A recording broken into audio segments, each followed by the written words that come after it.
guys, welcome back to The Tried Truth. In this episode, I'm going to review Moschino's Toy Boy. This is a woody, spicy fragrance from 2019. I like the black lacquer finish, this black ebony. The letters are embossed on here, so you can see they're raised. This is basically a teddy bear with a hat on. I don't know. I'm picking up a theme here. Something like this here. I'll show you a picture of what I'm thinking.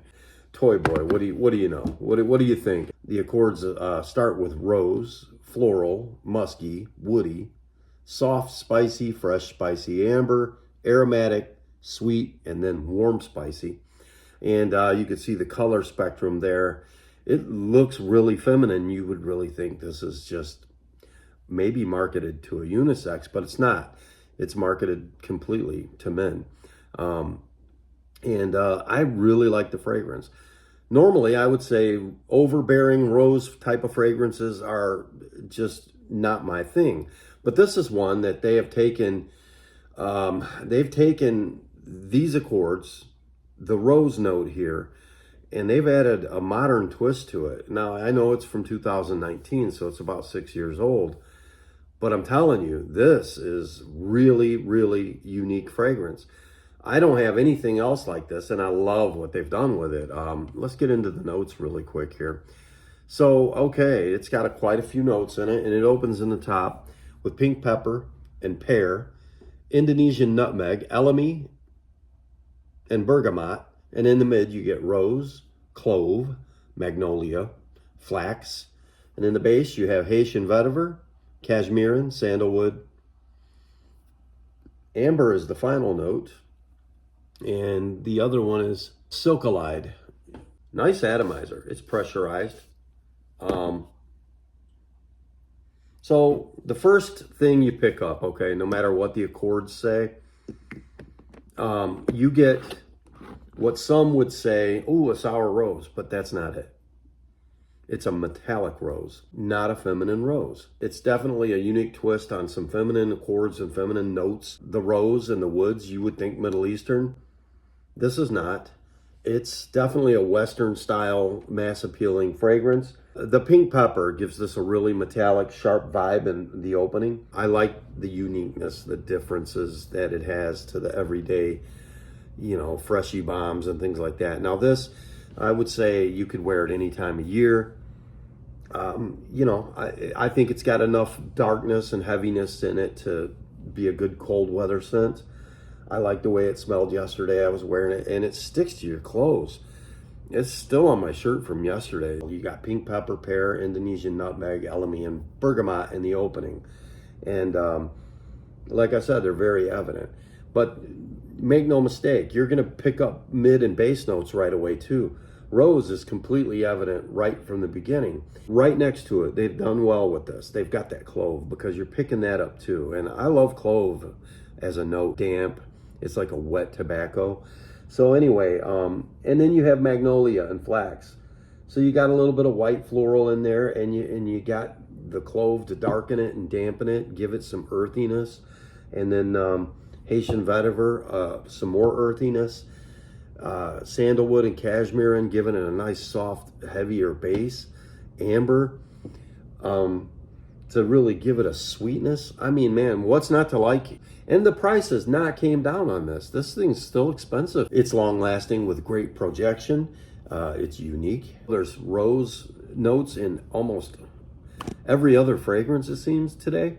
This one just stands out. It's different. It's a different take on it. It's a rose fragrance without being just a rose fragrance. Fruity, dark fragrance. It's just about on the side of goth. Strong opening of red berries and nutmeg to those who are looking for something different that's likable, that's mass appealing, and risky.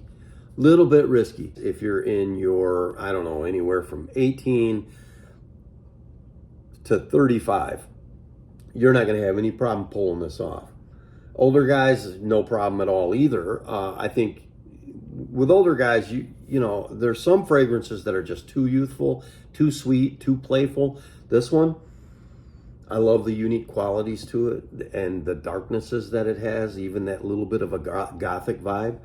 Um, and the fact that it has a pleasant rose smell along with some cloves and some sandalwood. I mean, it's got every quality that an older gentleman would respect as well.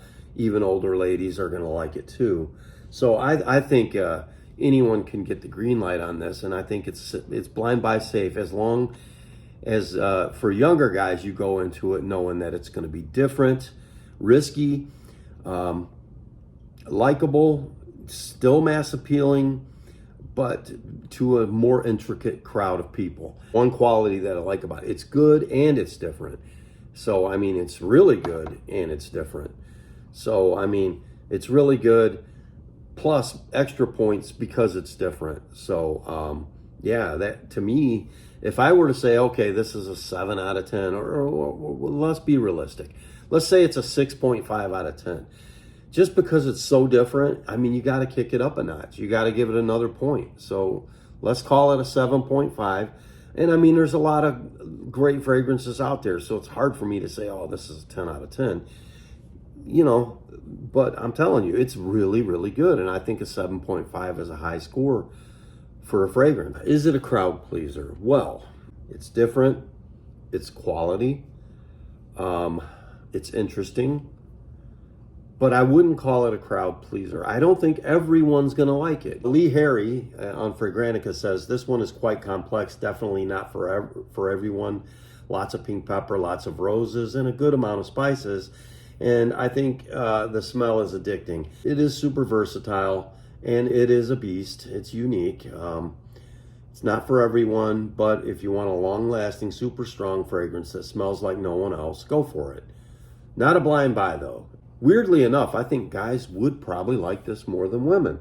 And I think it might be challenging for some women, but I like it. This fragrance was a blind buy despite others saying it's not a safe blind buy, and I'm not entirely disappointed. Opening had a very watery pear type smell with some pepper. After that faded away. The pepper stayed, but the rose started to come through. I've seen multiple descriptions, but I think the best way to describe it is rose water that you can buy from Arabian stores. That mixed with the pepper makes it a nice smell. Like I said, it gives it a metallic vibe. I wouldn't call this niche. No, I wouldn't either. But as many others have said, and I think this fragrance would be spectacular if layered with something to give it more depth, such as woody amber perfume, some warm spices to make it feel. Now, as far as that statement on, I wouldn't call it niche, but some do. I see why. And the only reason I would say it has any connection to niche is the unique qualities of the fragrance. You don't get a lot of stuff like this. I think cloves and pink pepper strangle the rose in this, but the rose is still evident and still there all the way through. Polarizing fragrance, better for outdoors than confined spaces. If you wore this in a public setting, like to church or something, it would stand out. This would be a great example of a church fragrance. Moschino Toy Boy is one of the best designer fragrances on the market. Exquisite quality for the price tag. Bottle is creative, fun, and will for sure make your collection more unique. I agree with that. The atomizer is one of the best. I agree. The scent is a perfect blend of natural, fresh lime and pink rose. Where did he come up with lime? Radiating uniqueness, sex appeal, freshness, seductiveness, and quality. It is a unisex compliment grabber, must have, and one of the rare perfumes that is created with high quality, non-toxic ingredients. Performance is too good to be true. Longevity is eternal. Sea eyes can fill a room and leave a trail behind you that will last. Considering its powerful performance, be careful not to overspray. 1 to 2 sprays will be more than enough because it will be headache-inducing and create opposite of the desired effect.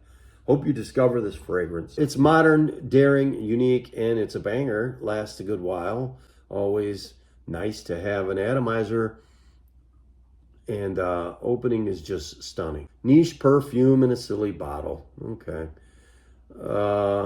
Anyway, guys, I could go on. Most of these are calling it masterpiece worthy. I mean, there's a lot of good reviews on it.